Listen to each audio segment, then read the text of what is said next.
be safe, look after yourself, and look after one another. Thanks.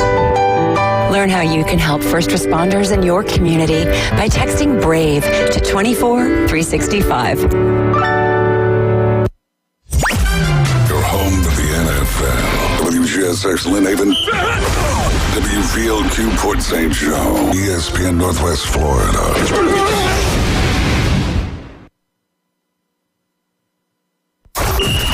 Are you ready? Okay, let's begin. Drip. The Afternoon Underdog Drip. Live and local. Inside the doghouse. Unleash the dragon. On the Sports Talk Monster. ESPN Northwest Florida.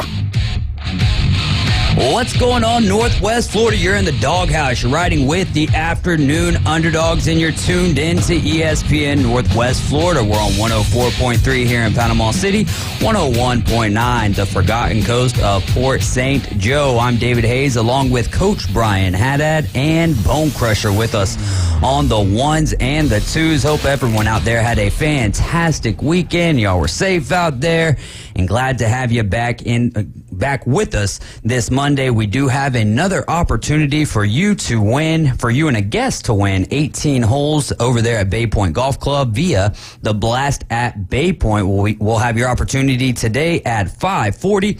All you got to do is, when you hear the cue to call 850-215-6290. Be caller number 10. We'll put you on the air, and you're going to guess how many oil changes did Bill Kramer Chevrolet Buick GMC perform last weekend.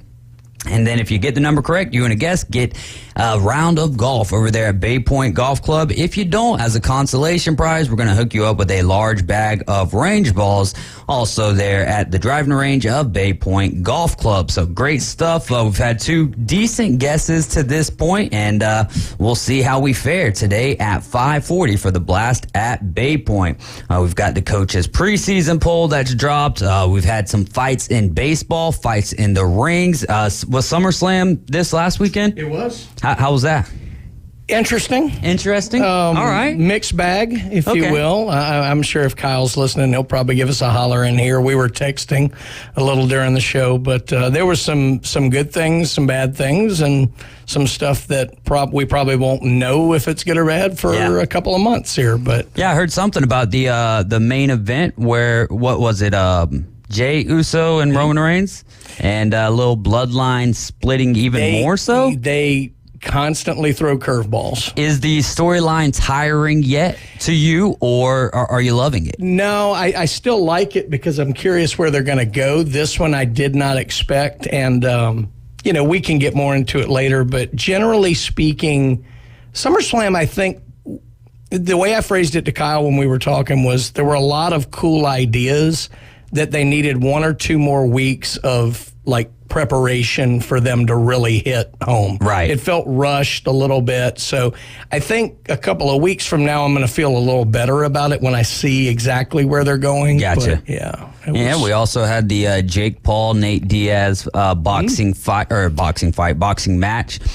So interesting there, especially that it's so funny after Jake Paul wins, then everyone comes out, which I'm neither here nor there on it. I watched a minute and 30 seconds of the fight, the 10th round, and I had forgot that it was going on, and then, or actually I had remembered, but then I forgot, to turn it on, and so I'm like, oh man, that fight's about to, is about to be finished, possibly already over, but I hadn't had a notification at that point, so I was like, all right, let me go check it out. And as soon as the fight's over, he wouldn't do that to him in an octagon. He wouldn't do that to him. I mean, okay, but that's not what they're doing. And we got to sell the next fight. Yeah, exactly. Well, the irony in this, you were just talking about SummerSlam, with Logan Paul had a match at SummerSlam. He actually went on first so that he could then hop in a plane and go to the Jake Paul fight, which he was there for. So yeah, I thought that was that was pretty cool. I didn't watch the fight, and I can't really give a synopsis off of a minute and 24 seconds of watching, but I can say that at the end of the day, forget how you feel about it. Even everyone's gonna pick a side, but the kid's out here making money and is doing good things for, I would say, the fight community, because in a sense, people aren't tuning in with without some of these names that are signing the contract to fight him. Well, and here's what I like, and honestly, I haven't watched. I'm not a big UFC fan. Yeah. I haven't watched a boxing match in I don't know how long, although I used to love boxing. But here's what I'll say I appreciate about Jake Paul. Yeah, he's bringing, stuff to it, but Jake Paul, he's at least legitimate. Yeah. He takes it seriously. He gets out there, and he's a good fighter. Yeah. I mean, you have to be to go toe-to-toe with a lot of these guys, so it's not just like a big show, put on thing like this, like whatever Elon and Right. Zuckerberg Yeah, are going to do. Exactly. But people are all excited about that. I appreciate the fact that he is easy to hate. There you go. I appreciate the fact that he's easy to hate, and everybody thinks social media this, that, or the other. But in the ring, the guy can fight. He's taking it seriously, so I do appreciate that about him. And yeah, he might not be taking on boxers, but he's also helping some of these guys from the UFC or formerly with the UFC, and now they're getting a great payday out of it. And who knows what other direction that it goes. Yes, his lone fight to a actual professional boxer and Tommy Fury was a loss, and I think that we can all see that compared to other professional boxers, he's not at that level yet. But at the end of the day, he's bringing in more money than all of them. And what do you box for? Look, if you can hold your own against a legitimate professional fighter, yes, you're good. Yes. And all of these other guys are legitimate fighters. They may not be pure boxers and things like that, but Nate Diaz can fight. And all these guys can fight. I mean, so I think it's, I think it says a lot his athleticism's never been questioned, Yeah, no, absolutely. And then on the diamond, for the first time in a long time, I saw people, squaring. It's not even about the fight. It's about squaring up. Bone crusher, if you will. Go ahead and roll that clip for me. Ramirez on his way to second. Head first slide. Safe, and in to score is Jimenez. And another hustle double. Right over the bag at first. Now Hosey and Anderson square off. They're fighting. They're swinging. Down goes Anderson. Down goes Anderson. How about that, man? I have not heard that call. That is awesome. That is, to be in the middle of a baseball game, calling baseball is a little bit slower than other sports, and then all of a sudden drops that and gets right into the fight, and then the down goes Anderson. It's perfect. Classic. Well, look, this wasn't the shot Odor landed on Batista. No. I don't know. I've never been. I don't know why. Tim Anderson's just very unlikable. Oh, yeah. I've got another little piece of information we'll get to in just a second. And so I heard a lot of what Ramirez said about it, and he did tag him high and hard, and he's done that a couple times. He also stood over him, which I hate. I hate when that goes on. But, the worst part of the whole thing for me was, so they're jawing. That's fine. You see that in baseball.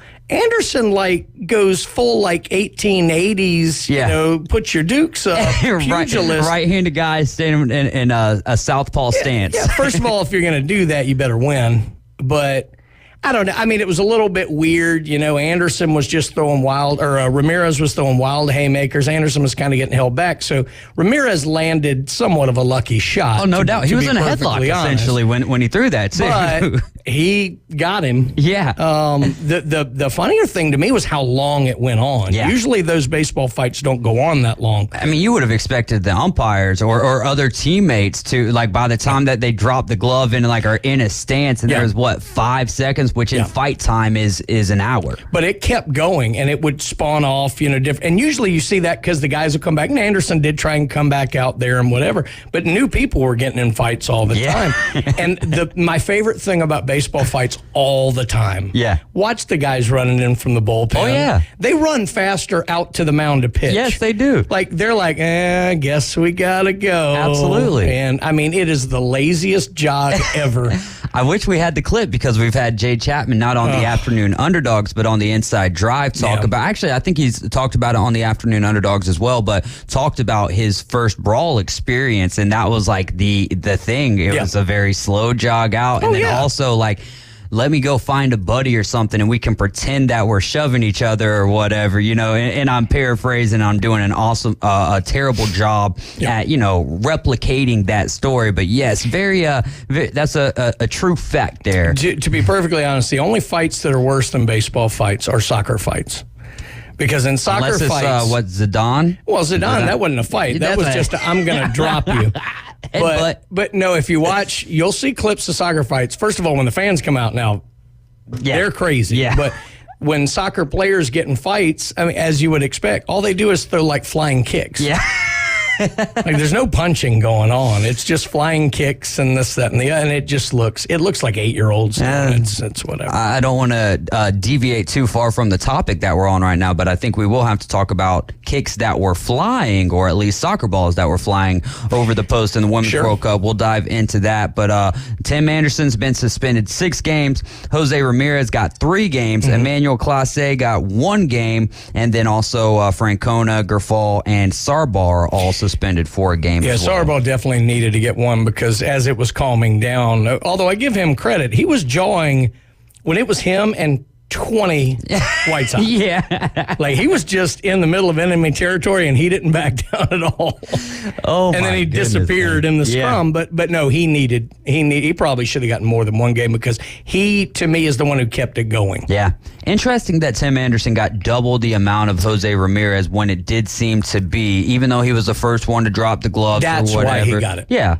And that's fair to an extent. I don't know about double, but at the end of the day, it is what it is. They knew a suspension was coming. Well, and it's also, like I said, I mean, he kind of, like put him up, put him up.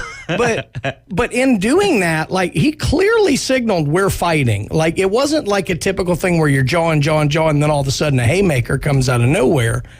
He was clearly instigating, let's fight. Yeah. So I have no problem with him getting double. Yeah. I really don't, because he clearly, you can say Ramirez started jawing first. You could say Anderson tagged him heavy and high and this, that, or the other. It doesn't matter. Where it went from 3 to 10 was when Anderson dropped his glove and put his dukes up. Yeah. And that's where it was. It did just like you mentioned with Jose Ramirez's punches thrown, just not very accurate. And the one that he touched him with seemed like it was just that. Like he caught him right on the chin, though. Exactly. Yeah, I mean, it was $1 million shot. And Tim Anderson was struggling to get back up. Well, his legs went out. Yeah. And if you catch a guy, right on the chin exactly right, everything stops. Yep. And you could see that. He's actually, in those cases, you're lucky when you fall that the back of your head doesn't hit real hard. But yeah, Anderson's legs, he never lost consciousness, but his legs left him. Jose Ramirez was, I don't want to say that because he definitely didn't instigate it, but this is something that's been going, like this wasn't just off the cuff. Yeah. This is something that's been building between the two of those guys. And especially when you're playing a divisional rival, like I'm not going to say these things tend to happen, but they can escalate to this point. Yeah, and there are guys who, for whatever reason, just draw the ire of other players, and Anderson has always seemed like that. Like I said, I've never thought he was terribly likable for me, and he, for whatever reason, he's gotten that. Ramirez gave very specific reasons why. He said he's talked to him about this before, and he just, he thinks that Anderson's coming in too high and too hard on that, and he's like, look, I don't need to get hurt when I'm out here trying to feed my family, this, that, or the other. And so he's had enough of it, and he jawed at him, and Anderson said, let's go. And Ramirez said, fine. Yeah. We'll go. Let's go. And you're going to go down to that point. Yasmani Grandal, who was the catcher for the White Sox, but he ended up leaving the day before the All-Star break. He wanted just to leave early, and he made it very clear. And he also, Tim Anderson said, forget him. He didn't say that specific word that begins with an F. If he doesn't want to be here, I'll pay for his flight. Grandal then walked over to Tim Anderson when he was in the tub and slapped him right across the face. Yeah. So this is, nothing new for Tim Anderson to be dealing. But that's not a healthy clubhouse. And then you've also got other pitchers who are now, or a pitcher who is now in the Yankees organization. And he said that there's no rules over there in Chicago. Like you can be a pitcher, you could be a rookie in the bullpen, and people catch you sleeping. There's no punishment for that. Discipline, no discipline for that. You can miss pitch and field in practice, and there's nothing to answer to, and so now he's glad. Like he said, as soon as he found out he was being traded to the Yankees, he shaved his face. Yeah. Which, of course, but he says like a second. Well, look, it all comes down to the people involved. Like the Raiders famously, "Just win, baby," wasn't just a nice little catchphrase. It was basically the ethos of Al Davis down through Madden and all like that. Was basically, y'all are grown men. We're not going to tell you can't drink. We're not going to tell you can't go out. We're not going to do this, but game time is time to go. Yeah. And Lord knows, Kenny Stabler and the crew, they lived hard, but they played hard. Yeah. And there is a mindset to you're professionals, you can do that. I don't know that you can completely. Coaches can let players go and do things, but usually that only works if the players have their own little locker room court, if you will. And it just sounds like in Chicago that nobody's kind of installing any level of that. And it doesn't.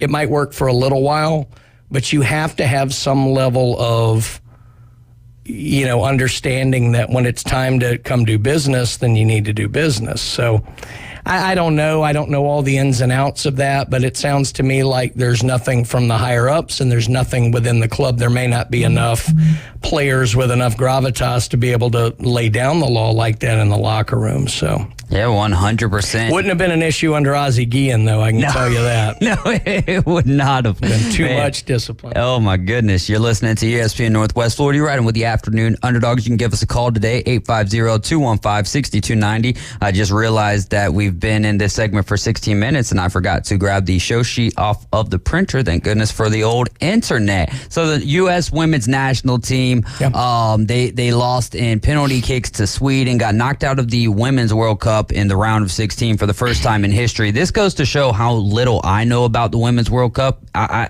didn't know it was only 32 teams, which makes sense. Like now, well, the men's has been as well. It's about to expand. I thought the men's is at 60. No, 32 is about to go to 48. Oh, but it hasn't yet. Right, that's right. Yeah. That's the first. So what I'm doing though is I'm actually just confusing March Madness essentially. Somewhat, with, no, 100%. That's 100% what I'm doing.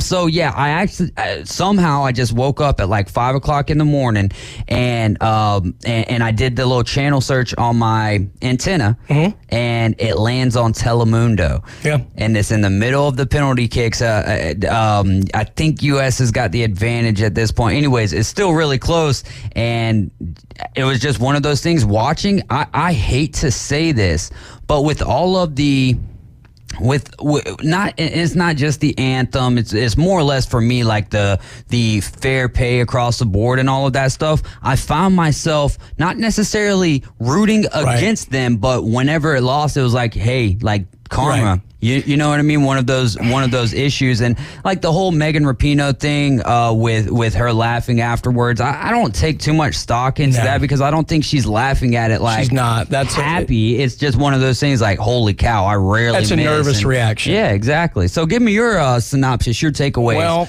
from the exit, the early exit for the U.S. women's national team. Take us all the way to the end of the hour. Here's the thing: you kind of alluded to it, and it's exactly where I wanted to go. This team generally, to a large segment of the U.S. population, is fairly unlikable for whatever reasons. The pay dispute, the social justice stuff, whatever. It doesn't matter. They didn't lose and get knocked out earlier than they ever have before because they're too involved in other activism. It doesn't help them as a team. Right. That's not why they lost this game. They didn't lose this game because Megan Rapinoe wanted to throw it. Yeah. I've heard some of the craziest stuff out there. Look, bottom line is, why would she want to throw her final game? The United States played their best game in this game of the tournament. Now, their real issue, truthfully, is what we talked about, I think, 2 weeks ago. This team is made up of a weird mix of vets who are a little past their time and maybe some young players who aren't quite ready to hold the mantle. You see it in soccer a lot, where a country who's typically very good, just their ages fall weird, and they don't have that team cohesion. Right. This team, as good as Megan Rapinoe has been on the pitch, as good as Alex Morgan has been, they probably needed to be asked politely to go. Yeah. We did that with Landon Donovan several years ago. It was very controversial. I think it was the best thing for the men. So I think this team would have done better if some of those older guard really weren't there. I just don't think this team ever got together. They're going to end up making the coach a scapegoat. It's not his fault. It's not necessarily the player's fault. They would have probably been a little better prepared if they had more focus, but bottom line is they couldn't find the back of the net. Yeah. They had 20-some-odd shots. They had 11 on target. That's all you can really do. Right. They actually played well enough to win this game. Penalty kicks are penalty kicks. They're brutal. Yeah. The U.S. had chances, and they missed them. But to say that they lost because they're too busy with their activism is wrong. Yeah. To say that anybody threw it was wrong. To say Megan Rapinoe doesn't care because she laughed is wrong.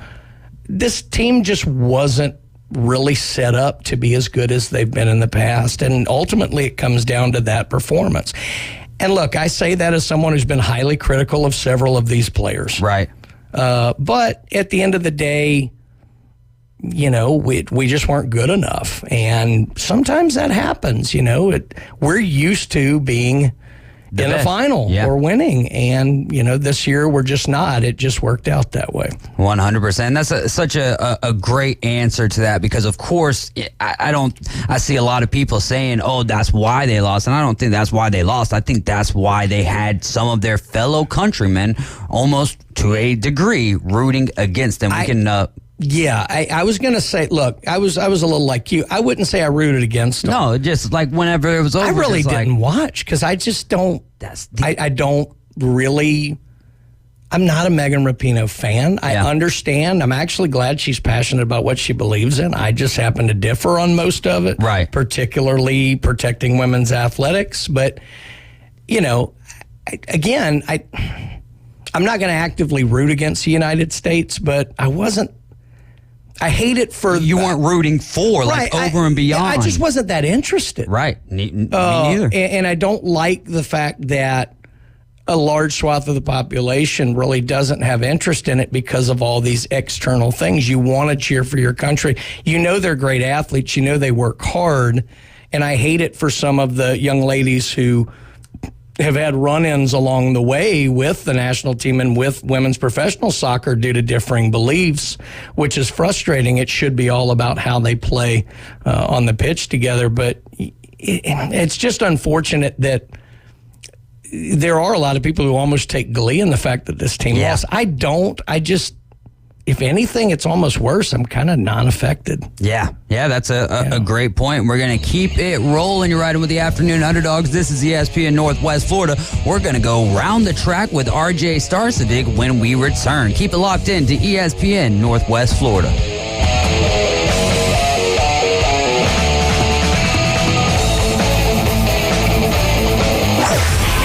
ESPN Northwest Florida presents The Blast at Bay Point.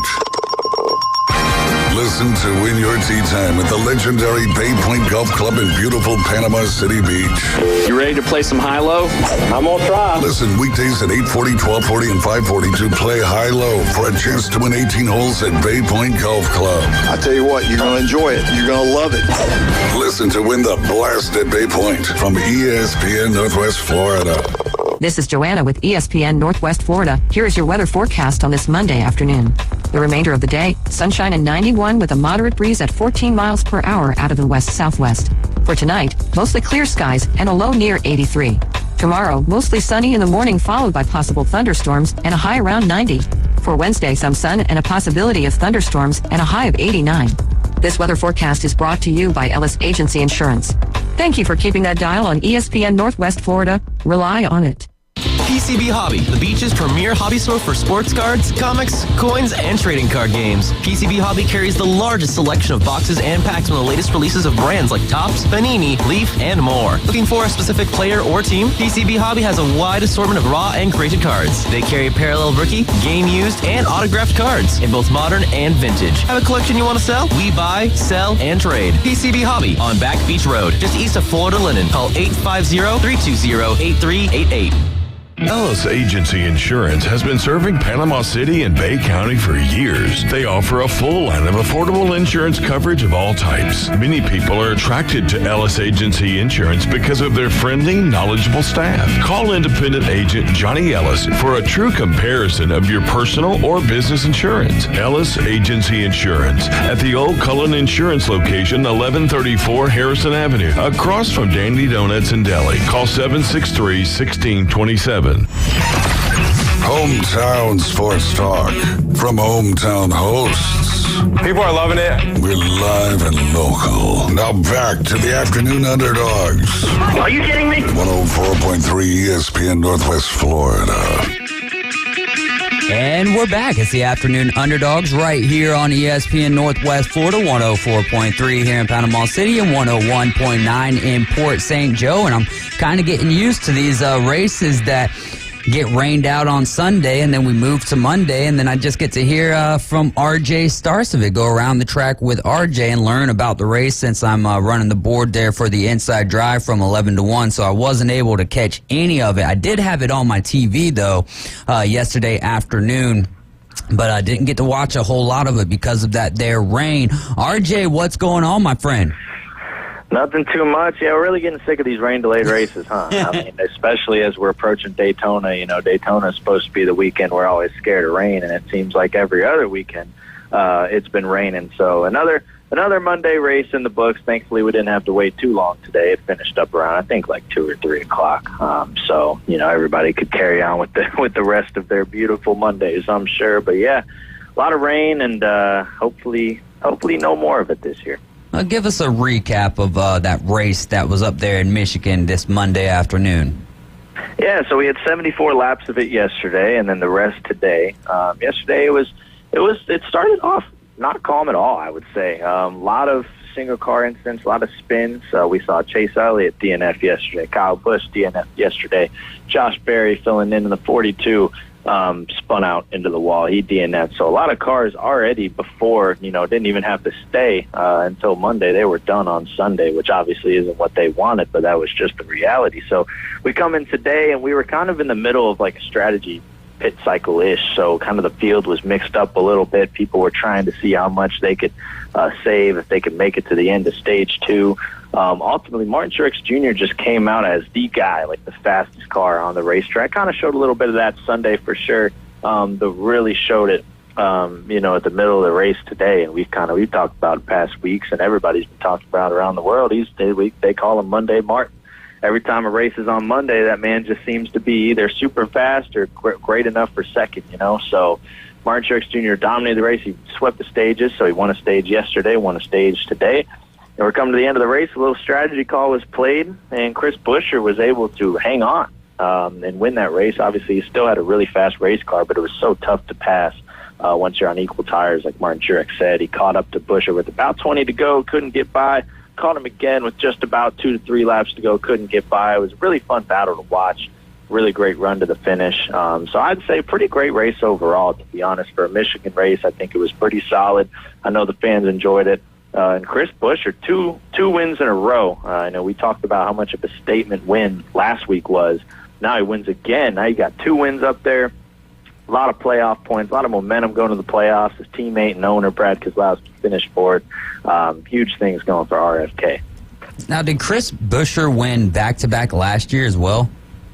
He did not win back-to-back last year. He just got one at Bristol. The only similar thing to last year is Kevin Harvick did this exact same thing last year. So Kevin Harvick had no wins. He was actually below the cut line by like 60 points and knew he needed a must-win situation. He wins at Michigan to end his winless streak and then wins the next week at Richmond.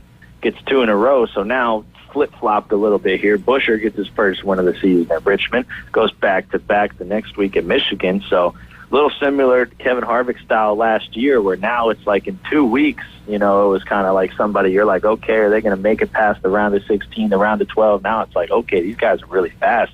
Are they potential, final 8 favorites here in the Cup Series? They got a lot of momentum.